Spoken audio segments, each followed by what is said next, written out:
entrepreneur today, I would be very concerned about the amount of capital it takes to get into the market, the amount of capital it takes to confirm the business model assumptions, the amount of capital it takes to get the cash flow break even, because I do think this is still going to be a tough environment for the next couple of years.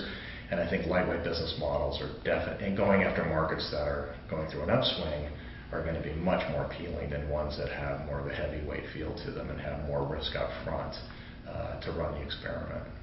And how about some of the things that have happened, let's say, with some VC firms that are not raising money, as you said earlier, making money?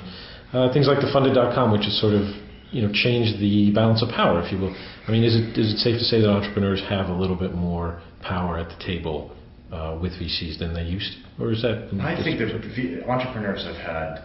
It's been a seller's market for a long time. I think entrepreneurs have had as much power in fundraising as I've ever seen. Maybe that's going to change a little bit now, but I think it's been a pretty good situation for entrepreneurs.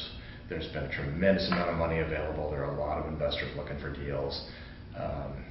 It's a pretty good environment, right? Even today.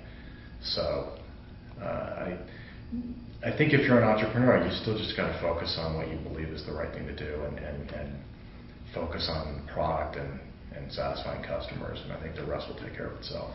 And how important is it for an entrepreneur to pick the right VC?